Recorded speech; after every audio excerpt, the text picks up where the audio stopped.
This is the last word on Today FM. Text 083 4100 102.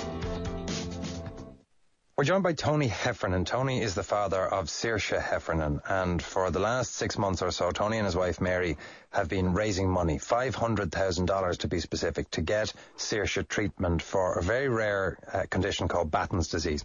They got to the States to arrange the treatment, only to discover that the trial they thought they would be able to be in, they couldn't be part of, and they now need to find $250,000 more to get Saoirse into a second trial or into a different trial.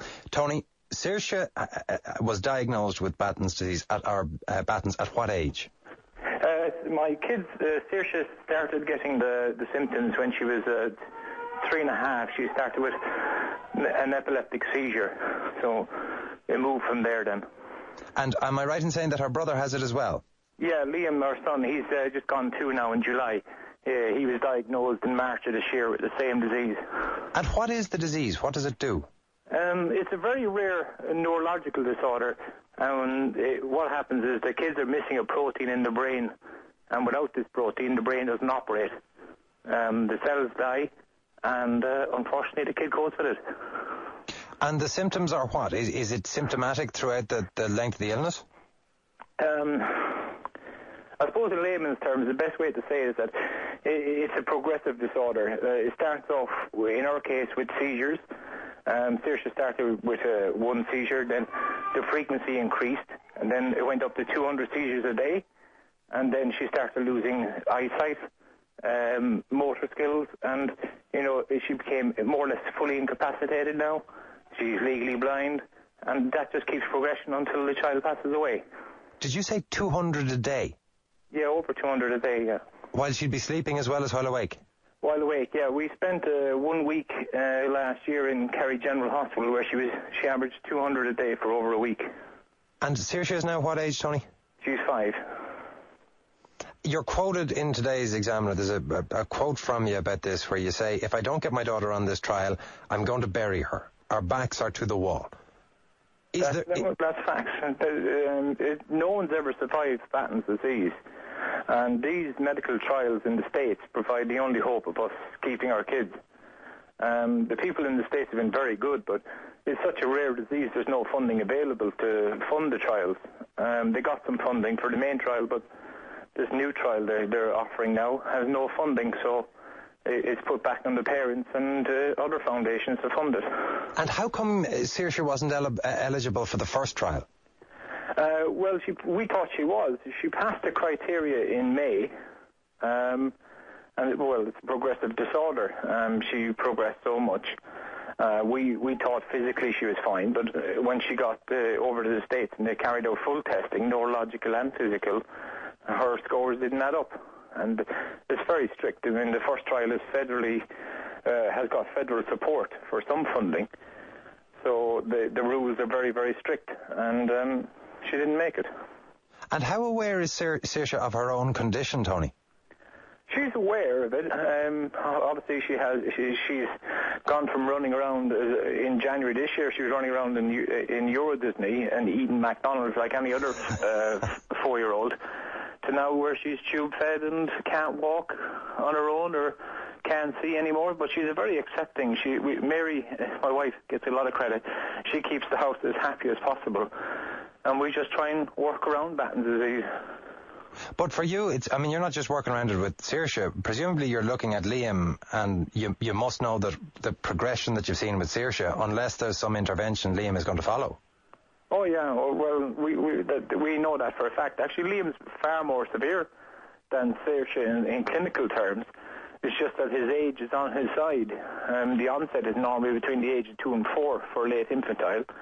And with less than 1,000 kids in the world, they can be put into that bracket where between the age of 2 and 4 it'll start. But we know for a fact that he's actually far more severe than Saoirse. But it's just his young age is keeping it at bay at the moment. But when it starts, he'll go down quicker. And how do you know that he's worse than Saoirse? We had a genetic testing done by Great Ormond Street in London. They measured Saoirse's protein levels when she was 4 1/4, and the levels were about 7 on their scale. And shortly after, we got Liam Liam tested, and when he was 18 months old, his levels were less than 1. And what's the normal life expectancy for someone diagnosed with Batten's? Late infantile, between the ages of anywhere between the ages of 5 to 12 years old. And is this trial, because someone facing the kind of situation that you're in will obviously look for anything that can be done. Is there a significant chance that this trial can make a difference, or is it last ditch?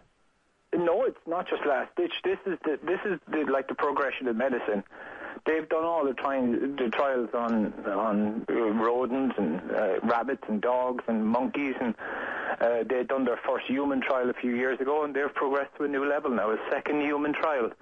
This is part of the treatment, but as I say, the big drug companies and that they don't finance this because there's no kickback. So, with only 1,000 kids in the world, there's not exactly a commercial reasoning to go forward with it. So it's down to individuals to do it. And the clinical trials to date, Tony, do they slow the progress of the disease? Do they cure it?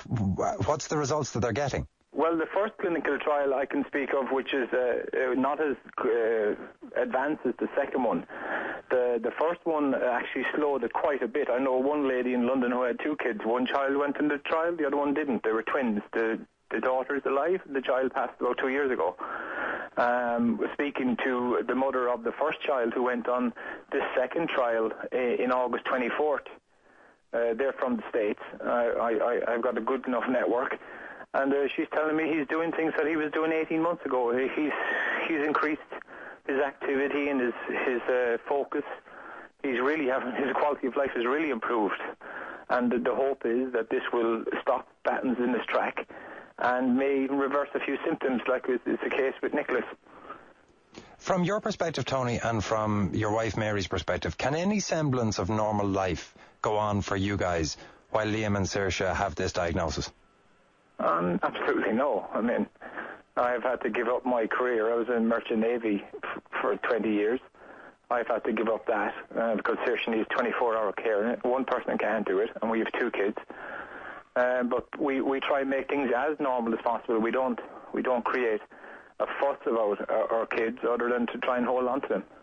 But how do you, I mean, that's the one bit. How do you avoid making a fuss? I mean, how do you stay happy when it's such a sad thing for both children? How do you deny it's being part of your family? Because we haven't lost a kid yet to Batten's disease. And we just have to keep going. I mean, there is one opportunity. We found it ourselves through the internet and other contacts. We've created our own charity, Be for Batten's in Ireland, which has got massive exposure, and people are very, very good. But we just have to drive on. I mean, we don't have time to be sad about it because the care for the kids is so much. The amount of money you now need is $250,000. Yeah, just shy of 200,000 euro.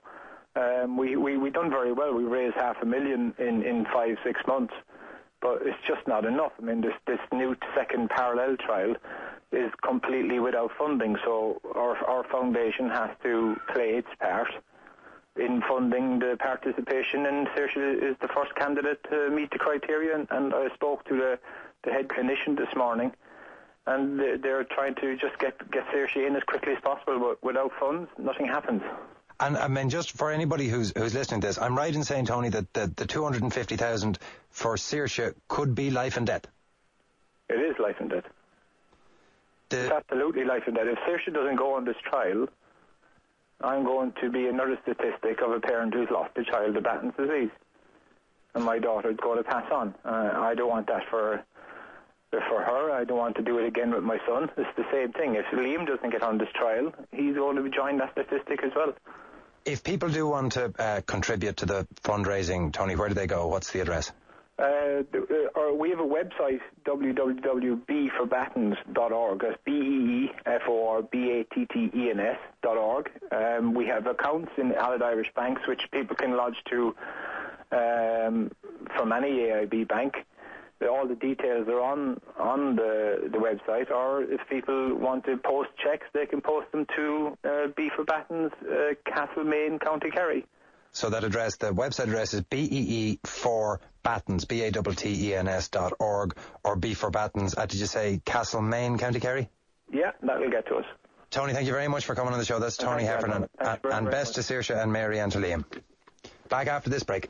This is the last word on Today FM. Text 083 4100 102.